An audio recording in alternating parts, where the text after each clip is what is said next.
If you're not coming from a tonal background, it's likely that Chinese pronunciation is hard, and the hardest part of that is probably tones.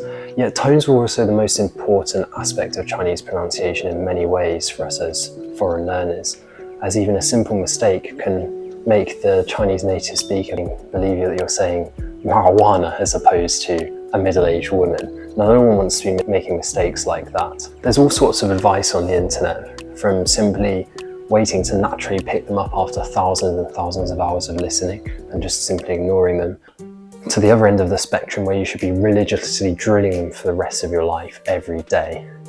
Now, as Chinese learners, what should we actually be doing to improve our tones? Hey guys, welcome back to the channel. It's Will here. I'm a third year medical student based in the UK. I'm a Mandarin learner and also a language coach. So today we're going to be returning to the topic that I keep getting loads of questions about and loads of Chinese learners struggle with, that is Chinese tones. So recently I was working on a project with my friend Misha whereby we deliver Chinese masterclasses in areas such as tones, sentence mining and thinking in Chinese. And when we were partaking in the tones masterclass, in the Q&A afterwards, a lot of learners kind of mentions the fact that they can sometimes feel intimidated by their classmates or by other people learning Chinese. As a lot of people seem to think tones is like an easy area to get good at. Some of these learners were feeling quite anxious as they're thinking, well, why are my classmates able to feel like they're getting tones right without even paying much attention to them or putting any effort in? What am I doing wrong? So this led me to come up with a topic for today's video, which is what kind of mindset should we have when approaching learning tones? One thing I've realized about Chinese learners is that anyone who says that they've got really, really good tones, especially without actually putting any effort into it at all, has probably not got the best tones, and maybe they just haven't realized it yet. Classmates or friends who are suggesting things like, oh yeah, I just picked up tones, you know, I'm not putting any effort into it, I'm getting them right, everyone says my pronunciation is great, please just take it with a pinch of salt and don't let it get to yourself. Most of us aren't coming from a tonal background. Our brains aren't used to analysing these pitch contours and producing syllables in such a certain way that we find in Mandarin Chinese. We've never encountered this before. This isn't something that we're just going to listen to a couple of hours of Mandarin and pick up.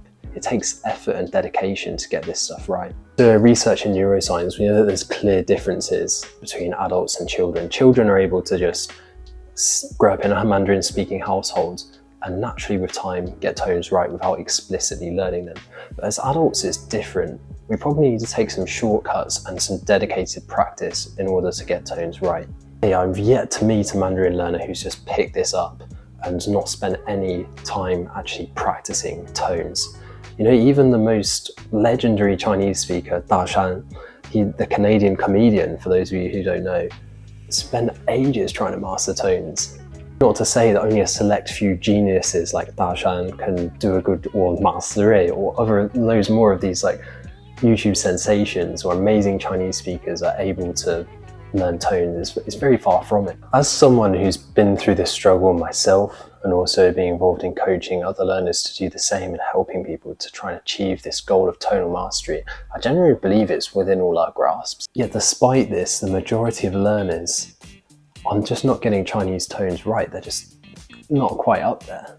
What's going wrong with this? Why is this happening? I think it boils down to a mindset issue. You see, there's a group of learners that underestimate the scale of difficulty that they will encounter when learning tones and believe that they're just going to listen to loads of Chinese and just pick them up.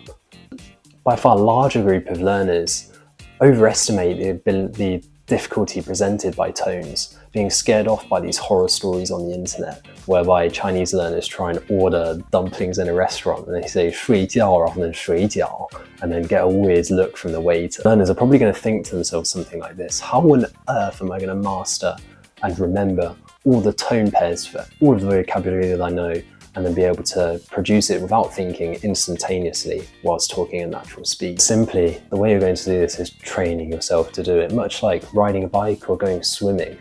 And the great thing about this is, I believe once you've done this, it becomes quite difficult to unlearn it. Like those activities such as swimming and riding a bike, if you break it down into manageable chunks, you scale down the size of the task. What originally seemed very daunting can quite quickly become manageable and something that you can integrate into your daily routine to improve. Vocabulary is an example. Lots of learners will just simply skip over tones when learning new vocabulary, neglecting them. If that's you, there's one piece of advice I'd like to give you if you haven't been paying full attention to tones when you're learning new vocabulary, and that's don't consider a new vocabulary item learned unless you can recall the tones for that vocabulary item accurately. For example, if you're using Anki to try and attempt to learn vocabulary, you should be marking something as difficult if you can't accurately recall the tones and get them correct when reading out the vocabulary item.